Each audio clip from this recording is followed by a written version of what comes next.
Classic Truck Rescue. I wanted to take a moment to show, I want to take a moment to sip some of this coffee before it gets cold. It's kind of chilly out today. But I wanted to show you this thing that Bob gave me.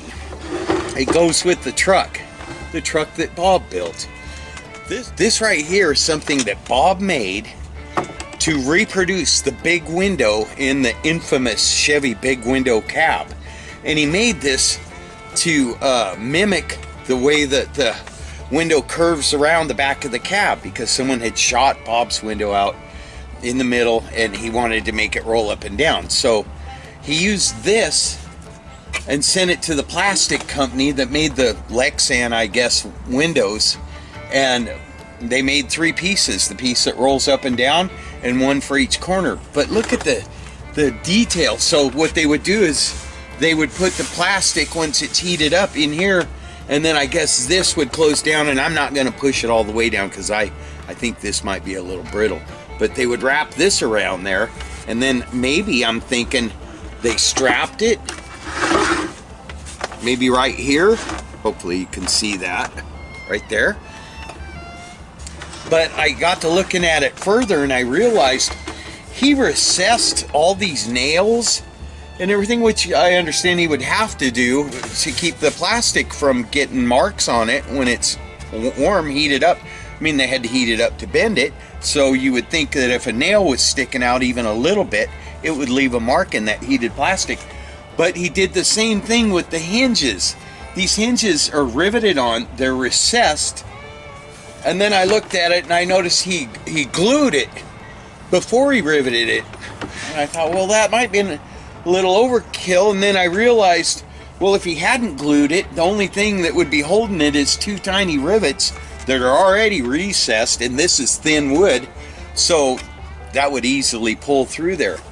He's a pretty amazing guy. Here's the bottom of it. I do have a question though. I'm going to see Bob again. Look at that. And why this notch? See, I have to ask Bob things like that.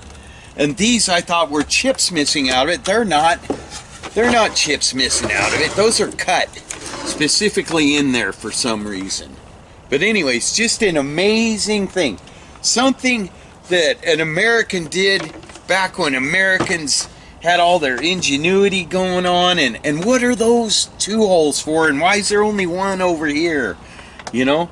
Looks like he had feet on it at one time, and I can see the outline of the other ones. But what a neat piece to have to go with that truck. You know, if I ever did get an old truck museum, a classic truck museum together, this would be the kind of thing that you'd want sitting next to, and I've named Bob's truck Bob for obvious reasons, but this is exactly the kind of thing you'd want sitting next to the big back window that he turned into a roll-up big back window. I'll cut in some footage of that and you'll get what I'm talking about. Tell me, okay, so he widened the fenders, but look at this, folks. Original big window truck, deluxe cab. Somebody shot the window out, so Bob said, he had a camper on the back of it. He said, well, I'll make a window that rolls up and down. How much work do you think was involved with that? I'm not even going to try, because that all needs to be lubed up and everything. Okay, so I'm getting ready to do a video on this buck that Bob made, like mold buck, I don't know what you call it.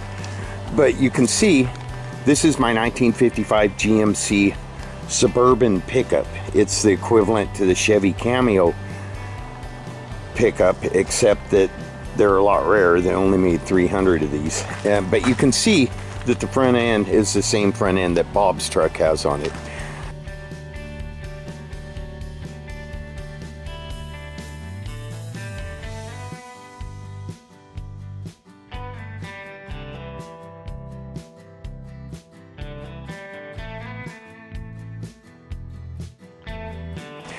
Also, this one has the big window, back window on it, and you can see that's what a regular back window for a 55 to 59 Chevy and GMC truck looks like. And here's another one. This one's being taken apart. to help some other trucks get put back together. But I'm filming this one to show you what the inside looks like. There's nothing down there. No window crank, no big piece of metal. So regular big window inside and outside. And you'll get what I'm talking about. But here's my question I have for Bob when I go back to see him. Bob, where's the other one? Because I don't think you could make both sides with just one of these. Right? They're different from left to right. Gotta ask Bob. Very interesting. Peace out.